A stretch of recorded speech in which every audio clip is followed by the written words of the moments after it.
ایک عورت بنی اسرائیل میں رہتی تھی جو بہت بد کردار تھی۔ خدا نے اس کو حسن و جمال خوب سے نواز رکھا تھا اور وہ بد کردار بھی انتہا درجہ کی تھی۔ پوری بستی کے ساتھ اس کے تعلقات تھے۔ وہ اتنی مالدار ہو گئی کہ اس نے اپنے لیے بڑا محل بنا لیا تھا اور ایک تخت بنوایا، اور وہ بن سنور کر ملکہ کی طرح تخت پر بیٹھتی تھی، اور اس کے ساتھ غلط تعلق رکھنے والے پورے شہر کے امراء تھے۔ اس کی زندگی ایسی ہی گزر رہی تھی۔ ایک مرتبہ کیا ہوا کہ وہ اپنے گھر کا دروازہ کھول کر تخت پر بیٹھی تھی کہ قریب کسی اور بستی کا نوجوان تھا جو نیک تھا، عبادت گزار تھا۔ وہ ادھر سے گزرا اور گزرتے ہوئے اچانک جو اس کی نظر اٹھی تو اس عورت پر جا پڑی، اور اس عورت کی ایسی تصویر اس کے دل میں چھپی کہ وہ آگے تو چلا گیا مگر اس کا دھیان ادھر ہی بھٹک گیا۔ پھر وہ مراقبہ میں، ذکر میں، تسبیحات میں، تلاوت میں جب بیٹھا تو اس کا دل ہی نہیں لگتا تھا۔ اس نے روزے بھی رکھے لیکن خیال نہ نکلا۔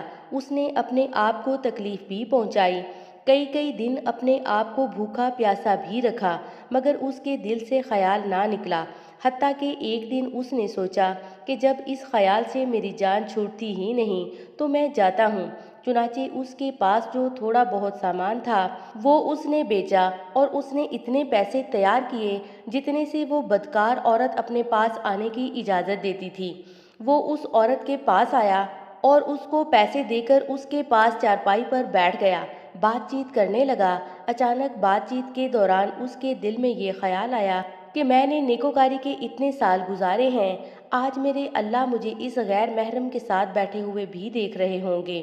بس یہ خیال دل میں آیا تو اللہ کا درد دل پر غالب آ گیا اور نوجوان نے کانپنا شروع کر دیا۔ عورت اس سے پوچھتی ہے، تم کانپ کیوں رہے ہو؟ تمہارا چہرہ کیوں پیلا ہو گیا ہے؟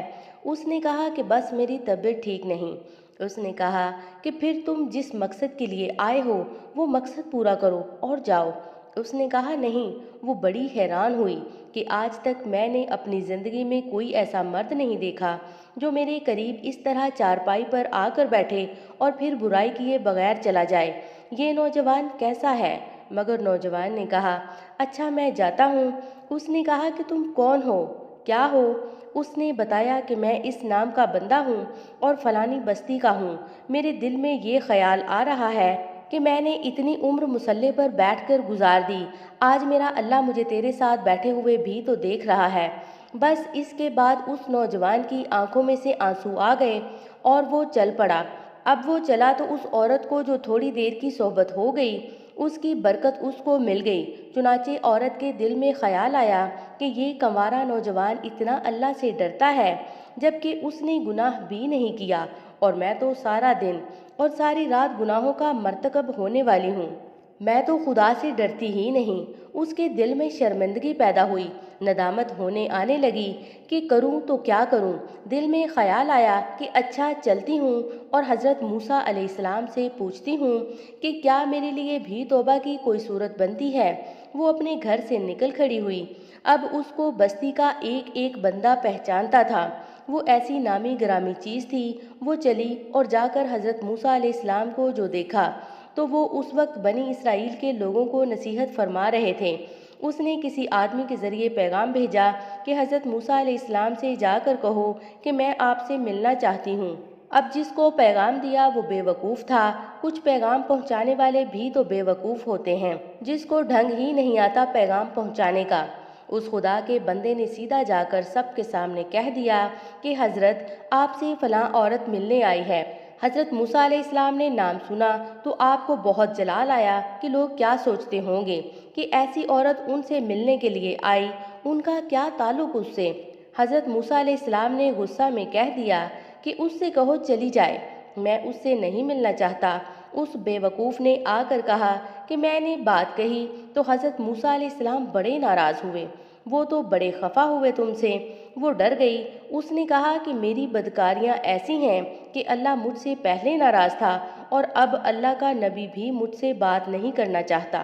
میرے لیے تو اب دنیا میں ٹھکانہ کوئی نہیں۔ بڑے اداس اور بوجھل قدموں کے ساتھ وہ وہاں سے واپس آئی اور اسے سمجھ نہیں آ رہی تھی کہ وہ کیا کرے۔ اب وہ حیران تھی کہ اللہ کے نبی نے بھی میرے ساتھ بات کرنا گوارا نہ کیا۔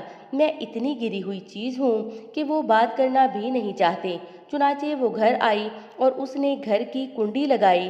اس نے اپنے کسی بڑے سے سنا ہوا تھا کہ بندہ جب اپنے رب کو منانا چاہے تو اس کو چاہیے کہ وہ اس کے سامنے سجدہ کرے۔ چنانچہ اسے اور کوئی طریقہ آتا نہیں تھا۔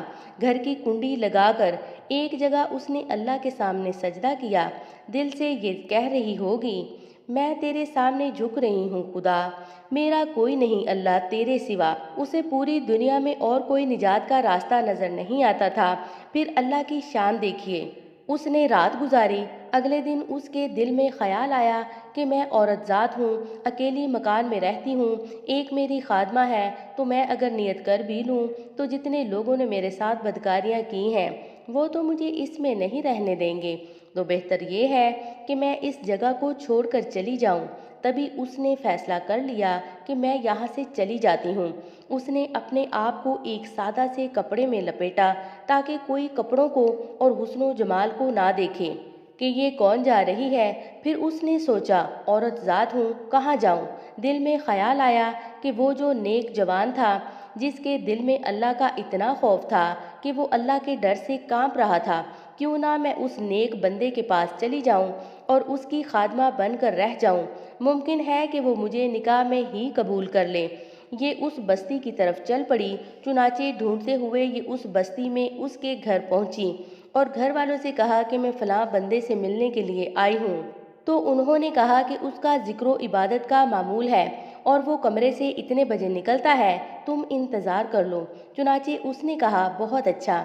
یہ انتظار میں بیٹھ گئی۔ جب انتظار کرنے بیٹھی ہوئی تھی تو اچانک اس نوجوان نے دروازہ کھولا اور اس کی نظر اس عورت پر پڑی۔ یہ سامنے بیٹھی ہوئی تھی۔ جب نوجوان نے عورت کا چہرہ دیکھا تو اس کو اپنا وہ وقت یاد آ گیا کہ وہ کون سا وقت تھا۔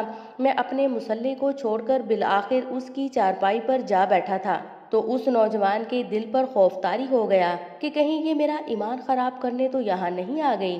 میں نے تو اتنی مشکل سے اس کا تصور ذہن سے نکالا تھا۔ تو نوجوان پر اتنا خوف طاری ہوا کہ وہ وہیں پر گرا اور اس کی جان ہی چلی گئی۔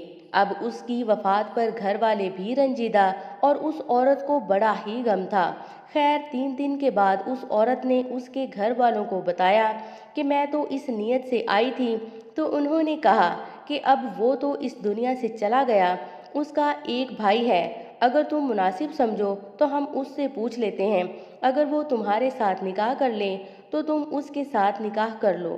اس نے کہا ٹھیک ہے۔ جب بھائی سے پتہ کیا تو اس نے کہا ٹھیک ہے کہ اگر پہلے یہ ایسی عورت رہی ہے اور اب توبہ کی نیت کر چکی ہے تو میں اس کو اپنے نکاح میں قبول کر لوں گا۔ چنانچہ اس عورت کا اس کے بھائی کے ساتھ نکاح ہوا اور اس عورت کو اللہ تعالیٰ نے 7 بیٹے عطا فرمائے اور وہ 7 بیٹے بنی اسرائیل کے اولیاء میں سے گزرے۔ ایسی بدکار عورت بھی اگر توبہ کرتی ہے تو اللہ تعالیٰ اسے 7 ولیوں کی ماں بنا دیتے ہیں۔ واہ مولا، کتنا کریم ہے۔